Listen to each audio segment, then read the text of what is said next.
Welcome to Focus Mind.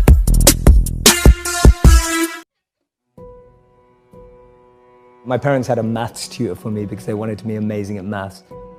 I was pretty good at numbers, and I'd have this tutor and he'd tell me that, he goes, the reason that you're struggling with the next question is because you're always worried about what your parents think. And that really stayed in my head. I was just like, wow, so as long as I'm trapped by what my parents think, I can actually never find the answers to the real questions of life. Most of us just throw ourselves into the deep end and then try swim and figure it out. The problem is we all went to normal schools that try to put stuff in us rather than take stuff out of us. You know, you were told at school that you weren't very good and you weren't good at English, and now you have a New York Times bestseller, right? Yeah. And it's like no one noticed that potential inside you. No one noticed that, oh, Lewis was really creative. And you're not the only person. There's so many people who feel like that.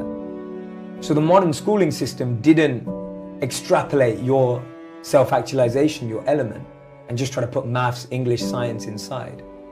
So the point is that you're trying to get to such a strong foundation that when you interact in the world, you're going with a sense of strength, fuel, energy to make a difference, rather than going into the world and then going, oh my God, where am I, trying to figure it out. People were so far removed from their own understanding of themselves that they were either lost living a life they didn't want to, lost living up to someone else's expectations, or lost becoming someone to impress someone else. How many of you have a crazy dream or a crazy goal? I want you to write out in the comment section, what is your crazy dream? The dream that keeps you up at night is the real dream you should be chasing. But to chase that dream, to find that dream, to make that dream a reality, you need a strategy, right? A dream without a plan is just a wish. Tony Robbins said that, right? A dream without a plan is just a wish. You can't be what you can't see. If I never saw a monk, I would never have wanted to be a monk. If I never meet a billionaire, I wouldn't want to be one. Because I wouldn't know what that feels like. I don't know what it looks like. I don't know what it takes. What am I good at?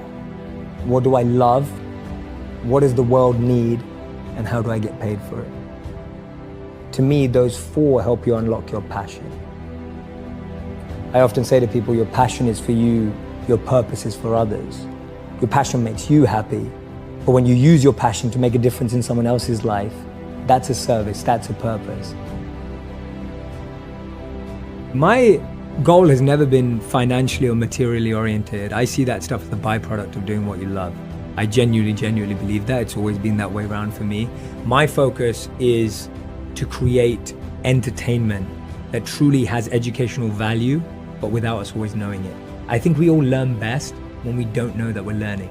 If we're all pushed into a classroom and told we have a class, we're all not listening.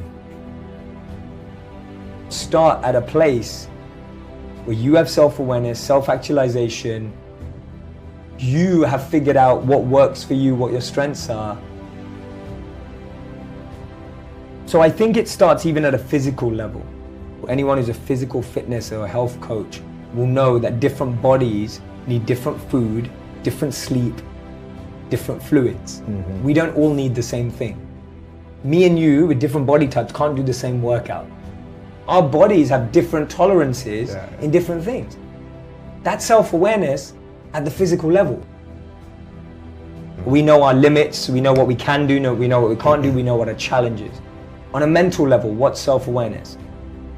Knowing what type of people I like to be with. Knowing who helps me grow and who drains me. That's mental self-awareness. I believe that the answers come from within, and we're not asking the right questions. I feel we're always looking for the right answers, not the right questions. And the biggest companies that we respect today, the biggest organizations, all came from trying to answer a question. It all came from trying to solve a problem or a question that we were able to identify. So my work comes from a very simple study that I read that said the most successful people in the world choose education over entertainment, and the most unsuccessful people in the world choose entertainment over education.